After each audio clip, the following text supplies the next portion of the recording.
Hi, this is Jen Rubin, editor-in-chief of The Contrarian. I'm delighted to have with us Angela Ferrell-Zabala, who, of course, is head of Moms Demand Action. Angela, welcome. Good to see you. Thank you, Jen, so much for having me today. It's not only the incident at Brown and in Australia, but of course, the tragic death of Rob Reiner and his wife. We were talking just before going on about kind of the mental toll. Talk to us a little bit about this sense of unreality that descends when these tragic things kind of jolt us and really affect us in profound ways, even if we don't have a connection to any of the individuals involved. Yeah, I mean, I'm so glad you asked that question. I really believe that this contributes to the collective kind of trauma around gun violence in our country. Yes. You know, before we went live here, we were just chatting a little bit, and one thing I said is when I got the news of this, I was sitting in my living room, comfortable, snuggled up, the kids, like looking at them, thinking about things like, oh my Lord, I cannot believe here we are again. Every year I know when Christmas lands, but I'm behind somehow. But, our trees are decorated, the cat's batting ornaments off the tree, the dog is barking to get out. And it's like the beautiful chaos of like the holidays that you kind of nestle into. And I just imagine so many other families. It was like, the eve of like Hanukkah, the first night of Hanukkah. So many other families are Mm. gathering with their loved ones, are figuring out like what it is I'm doing through the end of the year as far as like closing out this year, stepping into a brand new year. And we're well aware that we have gun violence in this country, but you just think that you can have a moment of just joy and peace. And so it's very unsettling and very disturbing when that kind of thing kind of comes in and rocks your world. And that is just an example of one tragedy that so you named several that happened over the course Yes, of the weekend, but there's so many others that didn't even make a story. So it's really difficult. It's really difficult to it hear that is. and keep moving forward sometimes. It is.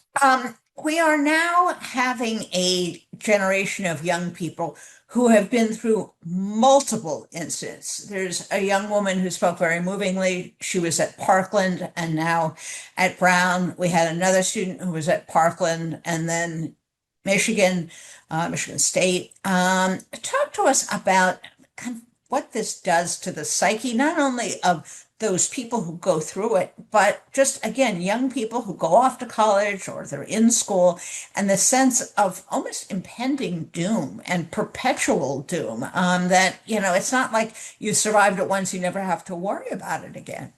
Right. And they shouldn't even have to have survived it once, right? And Right. just think that all that it takes as a survivor of gun violence to pull yourself back up, to even step into this place of advocacy. And many young people, as you kind of mentioned, that were impacted find themselves in a place of now I have to advocate so no one else, none of my peers, no one else has to feel this kind of devastation. But here we are. Shouldn't happen once, let alone twice.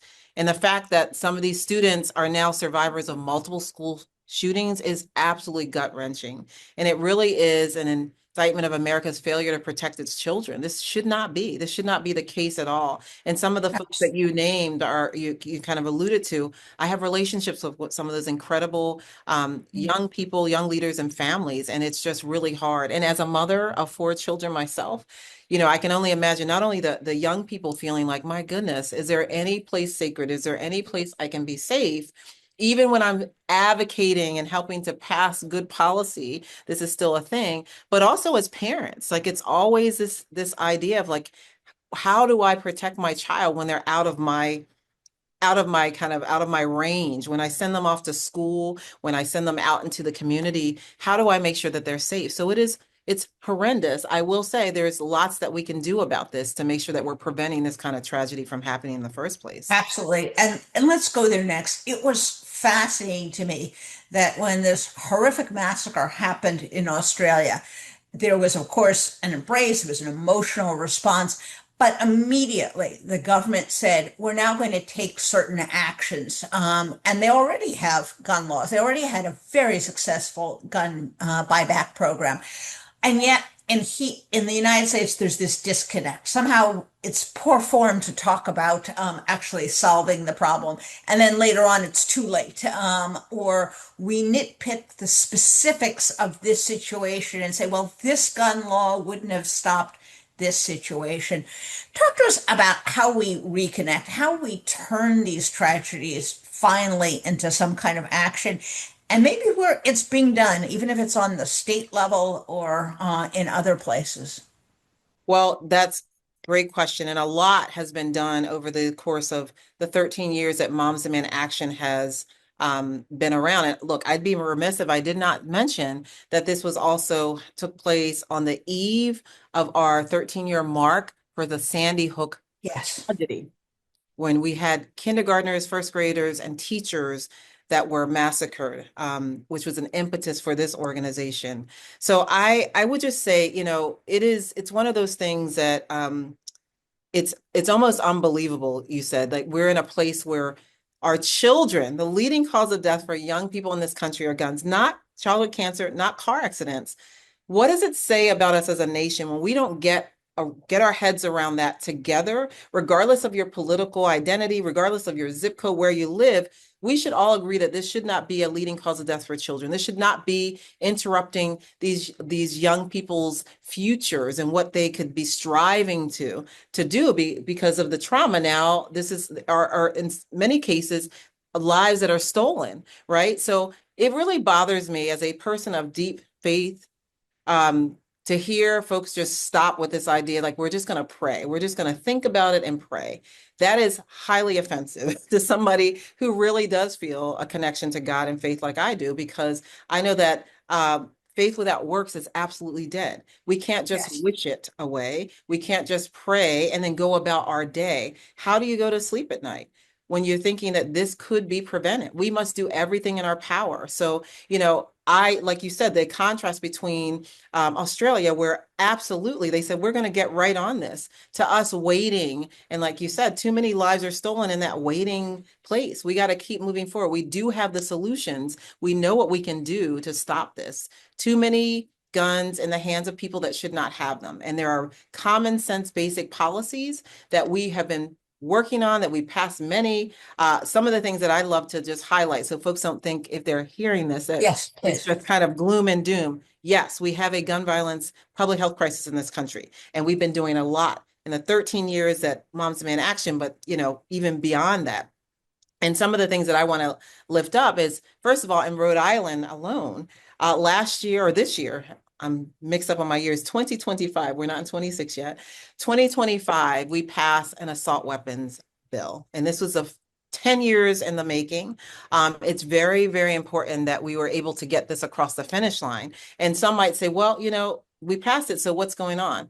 First thing I would say is that we're still, the information's coming in, it's still unfolding. We don't know a lot about the person or a lot of details. But what I will say is that Rhode Island ranks 13th when it comes to gun safety, not number one. And if you're not number one, that means there's still lots of work to be done. So there's work that has been done there, and they're going to keep moving to do more to prevent tragedies like this. We had California that passed, it's a red and blue states. Let's talk about California, blue state. It passed the first law in America banning the sale of pistols that can easily be turned into illegal do-it-yourself machine guns.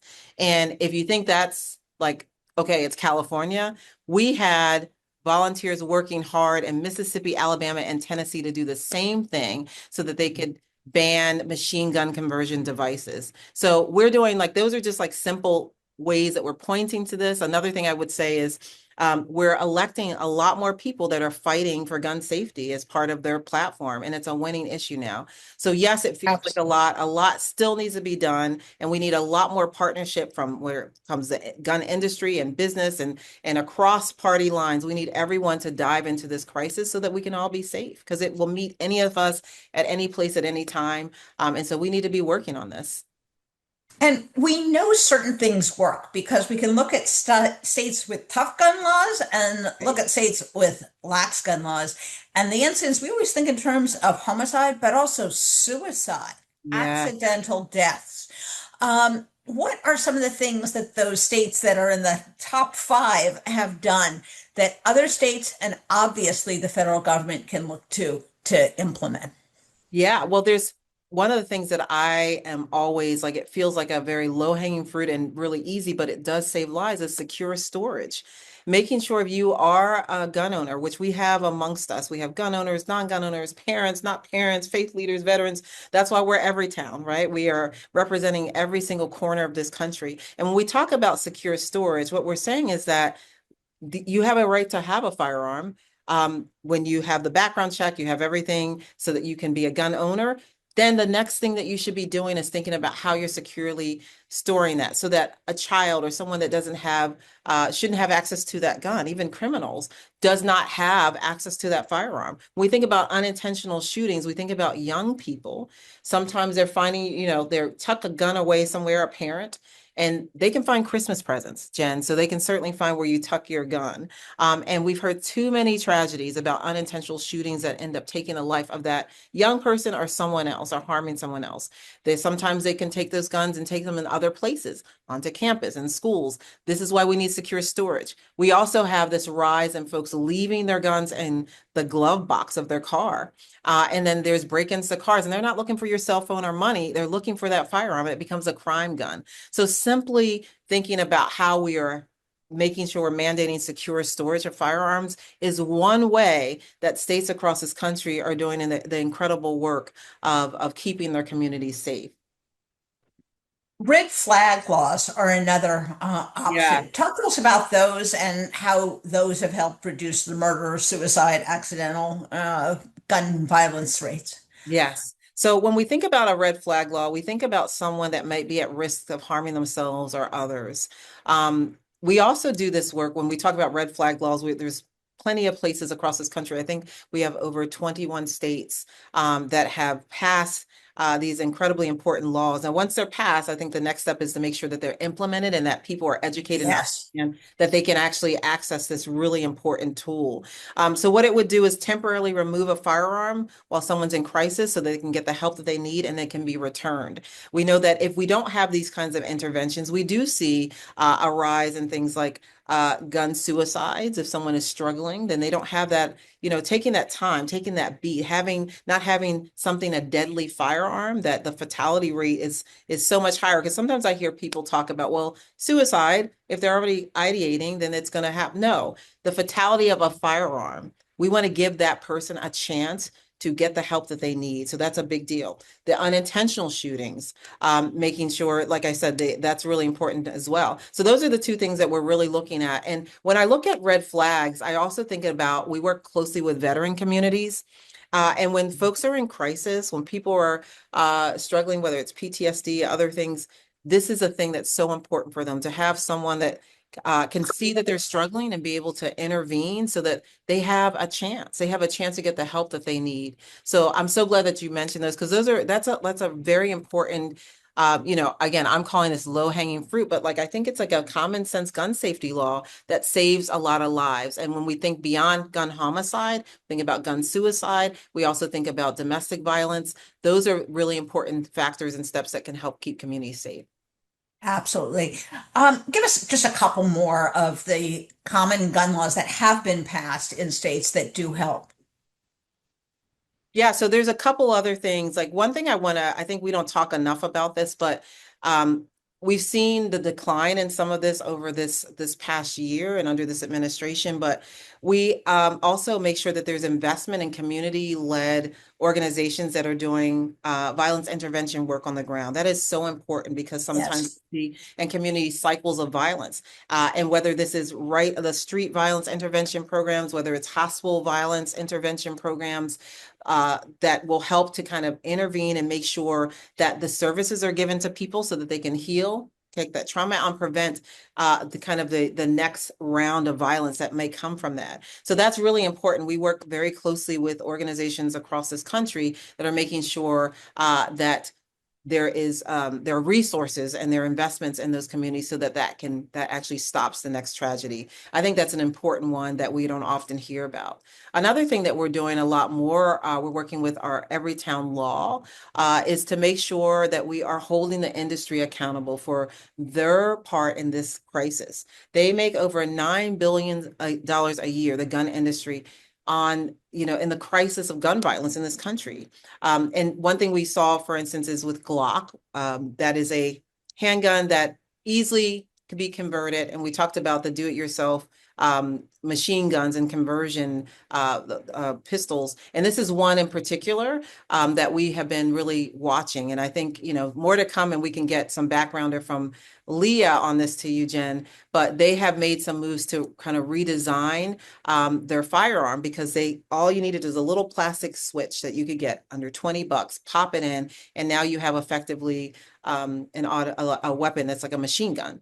And so even looking at the industry, ways that they can be moving towards safety and not more devastation. So there's all kinds of ways to kind of approach this.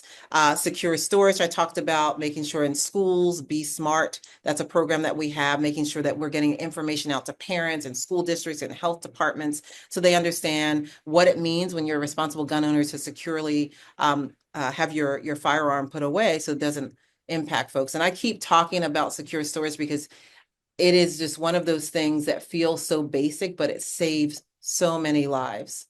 Absolutely, absolutely. And folks, we say it all the time here at the Contrarian because we really believe it. Don't just be depressed. Here is something you can do. You can join Moms Demand Action. How many chapters do you have around the country? Oh my goodness, we're in all 50 states plus the District of Columbia where I am. So we are everywhere. Absolutely. So you can do something. And when you're doing something and you have a sense of agency, you will feel so much better and you will be helping. So it is a phenomenal organization. And it's hard to believe, Angela, that you've only been in business 13 years because you have made it is the single most successful grassroots advocacy organization, and it has saved so many lives and it can save so many lives. So, folks, if you're depressed, if you're upset, that means you're a human being. That's a good thing. But then go do something. Join a group, give your time, give your money. And Angela, thank you as always. You help us make sense of this insane world in which we live. We'll look forward to having you back in the new year, and I hope your holiday season is lovely and warm. And we especially like those pets. And by the way, send pictures of the pets around the holidays. We are still showing them. So thanks so much, Angela. It's great Yeah. seeing you. Thank you, Jen. Thanks for having me. Have a great holiday.